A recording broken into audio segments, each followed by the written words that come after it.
Hi everyone, Derek Gilman here with Green Flower Growers Quest. And today we're here to discuss a topic that I feel is often overlooked, and that's plant intelligence. The relationship that develops between the grower and the plant, the vibrations that get shared, and how the grower's vibe ultimately passes through to the end product. And so we're here today with Swami Chaitanya. Hi Swami, how are you? I'm fine, Derek, and you? Excellent, thank you. Yeah. So as a cultivator, I've recognized this relationship that Yeah. develops between myself and the girls that I'm cultivating. Right. And oftentimes I hear from people who have sampled my product that they can feel, you know, those vibes actually Right. pass through. Right, And right. so I'd like to hear your thoughts on this Well, subject. the first clue is you call them girls, right? And that's the way we talk up here. It's like, how your girls doing, right? And there is this whole idea that they have this identity, and even girls within a similar strain have a unique kind of identity. But it seems to me that there's a whole way that the plant is conscious, and it can teach us through that consciousness. And When do you notice that consciousness, the beginning of that? Is that straight from the get-go? Does it take a few it weeks? is straight from the get-go, because I started sprouting seeds, and then sometimes seeds don't sprout. And so you, as a farmer, you got to figure out what went wrong. What did you do? Why didn't it happen? And so at the same time, Nikki was sprouting some bean sprouts and pea sprouts and so on for her salads, right? She was really into that. So I said, well, yours are sprouting. How come mine aren't sprouting, right? And so what I'd done is I had paper towels and then water, and then I put them in a flat, and then I had one of those plastic hoods over the top, but I hadn't covered it over. So I look at Nikki, she's got a jar with a screen on it, and she wraps it in a towel, and hers are sprouting in 3 days. 8 days later, mine haven't sprouted. So then I throw a kind of a dark towel over the top of it, and boom, within 2 days they sprout. So this finally said, okay, what does the seed need to sprout? It needs water, all right? It needs some warmth, not really hot, but warmth in the springtime. It needs darkness, so it has to think it's about an inch underground or a half inch underground, right? Yeah. And it needs what they call a diurnal cycle. It needs to know that it's daylight, night, day, night, and so on. And it has a certain number of hours too, right? So all of these are signals that's telling the seed it's time to start. But now I figured there's got to be a fifth thing there, and that fifth thing is the one that's paying attention. The fifth thing is consciousness. And that fifth thing says, okay, I got water, I got warmth, I got day and night, and I think I'm underground darkness. It's a go. Now, if any one of those things stops, it'll stop going. Sure. So this fifth thing, or consciousness, is saying it has some way of knowing, because the seed doesn't have ears or eyes or anything, but it has sensory awareness. So you can tune in to that sensory awareness. And you know the seed is, and then it tells you that all seeds also have consciousness that way.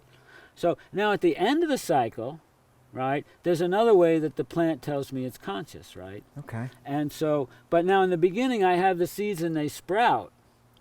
Now, when the seed sprouts, it comes out and it's got a little white hair, kind of like my beard hair. One little, and that's taproot. That's the taproot. Sure. And you love to see that, right? And when it's about an inch long, then it's time to tuck it into some soil, right? Yeah. And so you want to make sure that the taproot goes down into the soil, but you want to bury the seed just a little bit underneath the top, right? So then I have a little sprout coming out, and it's come out, and it's about that high. It's got those little 2 round leaves, you know, and then the first 2 pointed leaves, right? So now I want to put that in a slightly bigger pot. So I pick it up, the whole root ball falls off, and now I've just got this taproot. So I try and put the taproot into some soil. And as soon as I get the taproot jumps, it literally jumped. No, it jumped to the soil. So the taproot itself knew where the soil was. Knew where it needed to be. Knew where it needed to be. And it had some sort of muscle action to be able to get there. I mean, you saw this firsthand for Yeah, yourself. this is awareness on the part of the plant. So now at the end of the season, one of the things about your conversation with the plant, you've nursed it from seed, you've watched it grow, you've transplanted it. The big question for most growers, when to harvest? Yeah. When is the peak moment to harvest? It's a huge question. It's a huge question. Is it the brown little hairs? Is it the golden trichomes or the cloudy trichomes? So many weeks exactly. Is it the full moon? When is it? And so I figured, well, I can't make a rational decision about this let me ask the plant. So I ask the plant. So now it's harvest. I know the plants are pretty ready, October, something like that. So every day I go around to each plant. And I touch the plant, right? And I say to the plant, are you ready to come in tomorrow? You physically ask it that? I physically, but I get to this zero place. Mm-hmm. I get a blank. I don't care if this plant is ready or not. Yeah. I'm listening. So I say, I touch the plant, and then I go like this, and I say, are you ready to come in tomorrow? And it'll say, no. And I say, do you want to come in tomorrow? I say, no. And then I'll say another question. I say, should I leave you for later? Yes. Just to confirm that. Just to confirm. Sure. Right? So I got 2 no's and a yes, all of which tell me the same thing. Leave it alone. So then I go to the next plant. Do you want to come in? So maybe I'll say different. Are you ready to come in tomorrow? Yes. Do you want to come in tomorrow? Yes. Should I leave you for another day? No. That plant comes in tomorrow. Do you have any tips for experienced growers to help them reinforce this relationship? Well, there's a typical thing is, don't have an ego here. Yeah. Obviously, very easy to say, right? Because every grower's really got an ego involved in his or her plants, right? But it's not a question of, and the plant now is, because you've nursed it all the way along, the plant knows what you want. The plant grows for you. It's a symbiotic relationship. We have endocannabinoids. We're caring for this plant. We're giving it the best food and so on, and you're trying to listen. So rather than say how many trichomes or whatever it is, I just let the plant tell me. And then sometimes I'll have a testing lab come back and they'll say optimum. It's like, this is the plant at its peak. And you really have a 3 to 4 day window, right? And if you listen to the plant, it will tell you when it's at its peak. I've also had plants tap me on the shoulder. I'm out in the garden looking for things and trying to check it out, and I feel a tap on my shoulder. There's nobody there. I feel another tap on my shoulder. I look around, and right at eye level is a moldy bud, right? So, oh, well, thanks. I cut that off, and now the rest of the plant, it doesn't get that mold. But there was something about the fact that I've been in tune with that plant. How else is that to be explained, other than the plant communicating with you? Exactly. That it's this two-way relationship. Now, there's another part of this which is a little more scientific. Is I just learned that hemoglobin is the main thing in our blood which carries oxygen, right? And chlorophyll does the same thing in a plant, but it carries nitrogen. So what happens is that chlorophyll and hemoglobin molecules look exactly the same, side by side, with one difference. Hemoglobin has iron molecule. Chlorophyll has a nitrogen molecule, but otherwise they're the same. That's how close we are to plants. Sure. So you can talk to that plant. So talking to plants, I know it's kind of really new age, do kind of stuff, right? But it's actually very real, Because say you're at home and you have your favorite house plant, but it's actually not doing so well over in that corner. And after a while you notice and you say, well, actually, maybe I should move that plant, or maybe I gave it too much water. And somehow you're talking to the plant now, but you have to get rid of your preconceptions and try and let the plant tell you what it needs. So now this is all with respect to the living plant. How about after the fact? Once the plant has been harvested and those dried flowers, they go to a consumer. That consumer or a patient smokes this medication or consumes it in some way. As a judge, I know you're a judge at the Emerald Cup. Do you think that that vibration or that energy that the love that the grower has put into that plant, does it translate through, in your opinion? Absolutely. No question about it. And I think there's another aspect, too, which is, first of all, the intentionality. So, like I said before, we take water from the Ganges River and put it on the seeds. So that's already talking and loading up the plant with a desire to be a healing and an inspirational thing. But the idea that the plant is talking to you, right? How does that confirm? Well, we get feedback that people say, well, they just love our cannabis. There's another aspect I want to mention, and that's the trimming. So the worst thing you can do is machine trim your plant. Sure. But there's also a feeling around the trim table when the vibe around the trim table, this is actually very real. I've been in places where everybody at the trim table's fighting, or so-and-so sleeping with that boyfriend, or everybody disagrees, or somehow there's now a disagreement about who shares what and so on. And there are times in the Emerald Cup where everything about the flower is, it smells good, it looks good, the trim is fine, rolled up good, and we're smoking, and it's like, do you want to smoke any more of this?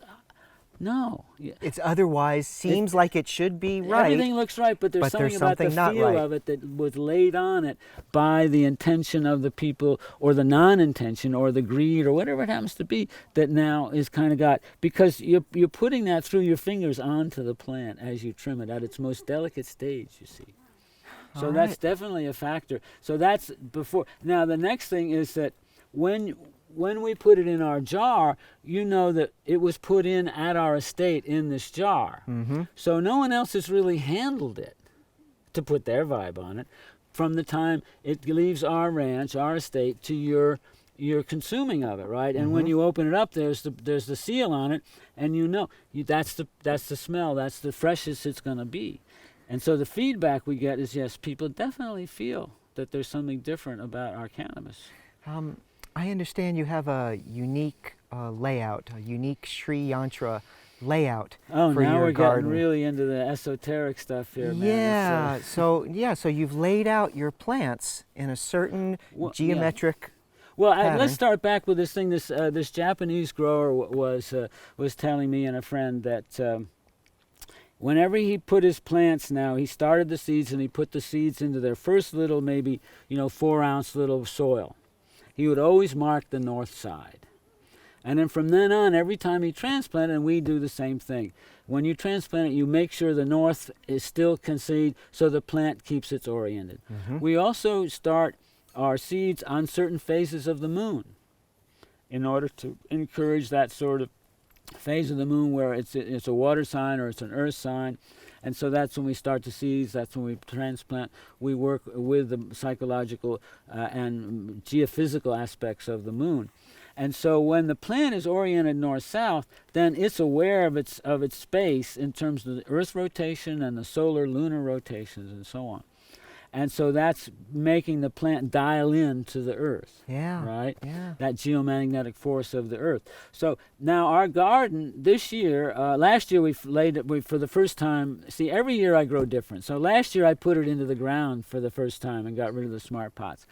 And we laid it out at that time in a design, a sacred geometry design known as the Sri Yantra or the Sri Chakra. Okay. And it's interlocking triangles. We just took the center of that design because the whole design has gates and lotus petals, but we just took the interlocking triangles in the middle. And are you doing this, obviously, for some type of energy interaction or vibration that gets generated through exactly that. It's both that, energy, interaction, vibration, because number one, the Sri Yantra is basically the main focus of my meditation. That's my main practice, is the Sri Yantra. And so I built one that was 24 feet wide and 21 feet high, and that got blown over in the wind. So then in the same place where that had been, that's where I laid out the new garden in that shape. So the Sri Yantra design of the interlocking triangles is known as a diagram of the interaction of cosmic energy. Gotcha. So it's used as a tool to download and refine cosmic energy into specific ways of manifesting to be used. So when we plant the plants in that energetic diagram, oriented north-south, then we're also using the what you might call the geodetic or the planetary forces to augment the sun, moon, and star, which are all now dialed in, because the Sri Yantra is dialed north, south, east, west. The plants are dialed out. They're put in the moon. So to conclude, it seems that, yes, you've recognized this relationship, the vibrations, and it seems to occur from before the seeds are even sprouted. Right, Okay? we put All them on way the lap of the goddess, and we say Okay. mantras which create the vibration, that then comes through the plant, and then we try and keep the vibration at the trim table the same way. And all along, there's a special mantra that we have that we teach our trimmers and the people who, and Cassie and everyone who works in the garden. Yeah. The mantra. And so this is, I say, this is putting the energy onto the plant, because cannabis has been used as a divine sacrament for thousands of years. Absolutely. It's been used as a healing herb for thousands of years. It's been used as an inspirational ally for thousands of years. And we want to honor that tradition by recognizing its essential sacred nature. It's a gift of the gods and goddesses. Would I be asking too much to ask if you would share that mantra with me? That you, All right, I'm okay. This is an initiation procedure, and what I have to do is you're supposed to be facing east, which you happen to be. Wonderful. And I'm supposed to say it into your ear. Now we're going to say this for the entire public, I suppose so, because this I think is important to say, that the sacred energy of cannabis. So it's Om Aim Hreem Kleem Shreem Ganjamaye Namah. Om Aim Hreem Kleem Shreem Ganjamaye Namah. Aim Hreem Kleem Shreem Ganjamaye Namah. Aim Hreem Kleem Shreem Ganjamaye Namah.